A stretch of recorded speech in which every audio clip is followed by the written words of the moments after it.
Gérard Larcher à Buchy aujourd'hui, accueilli par la sénatrice Catherine Morin-Desailly. Le président du Sénat était invité dans cette commune à la frontière du Pays de Bray et du Pays de Caux. Il est notre invité depuis Buchy. Gérard Larcher, bonsoir. On le sait, vous êtes très attaché à la ruralité.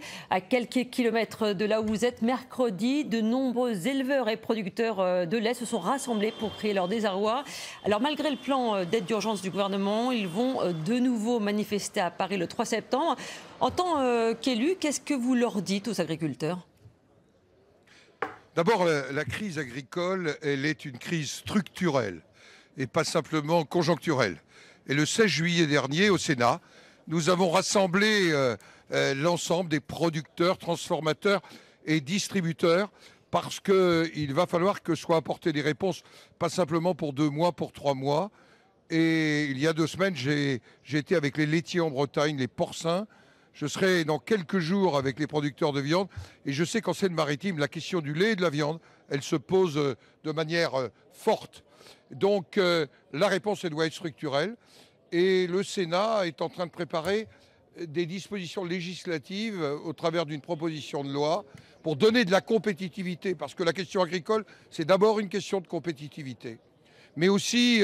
j'ai demandé à Jean-Claude Juncker à rencontrer, et ça va avoir lieu dans quelques jours, le commissaire européen à l'agriculture, car il y a des réponses aussi européennes. Le désarroi, le désespoir des éleveurs est vraiment quelque chose que nous devons partager, comprendre, mais le devoir des politiques, c'est de trouver des solutions.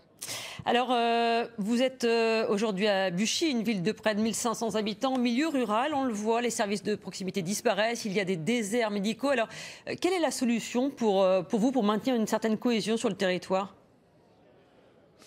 Eh bien, c'est un peu le sens de ma présence à Buchy. On n'est pas très loin d'une métropole. On est dans une région qui va se transformer. Et en même temps, le territoire rural a le sentiment parfois d'être oublié. C'est un géographe, Christophe Guilly, qui a dit il y a peu, il y a une France périphérique. D'ailleurs, une France qui parfois se replie dans l'abstention ou dans le vote extrême. Et il faut que nous répondions. Je pense à la question des services publics, je pense à la question aussi de la présence médicale et de la permanence des soins dans l'espace rural. Alors, dans le cadre de la réforme territoriale, il n'y aura plus qu'une seule Normandie. Vous connaissez la Basse-Normandie puisque vous y avez habité jusqu'à la fin du lycée. Est-ce que cette fusion de la Haute et de la Basse-Normandie a un sens pour vous? Bien sûr, elle a un sens historique et j'ai le souvenir des gens du mouvement normand quand j'étais jeune lycéen à Caen. En même temps, je suis natif de l'Orne. Il faut maintenant que cette fusion se fasse dans le respect de la diversité des territoires, avec la force et l'histoire de Rouen et du Havre, la force et l'histoire de Caen, de Cherbourg ou d'Alençon. Mais je crois que les choses sont en train de se faire, de se construire. L'objectif est quand même d'être plus efficace pour une région qui va avoir des responsabilités économiques et d'aménagement du territoire particulièrement forte. Et nous savons bien que l'économie, l'entreprise, c'est la clé pour lutter contre le fléau collectif qu'est le chômage.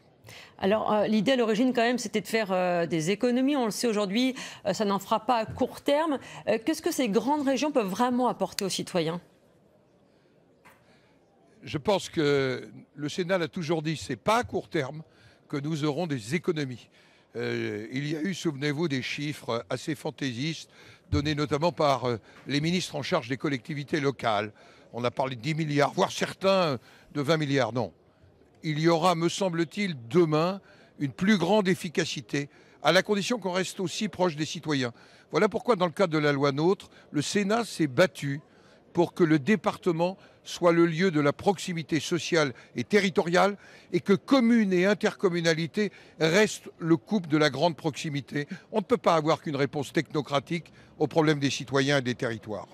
Alors, autre thème, en cette veille de rentrée scolaire, vous êtes venu à Buchy aussi pour rencontrer les élus locaux sur le thème de l'école primaire. Qu'est-ce qu'il est ressorti de ces discussions?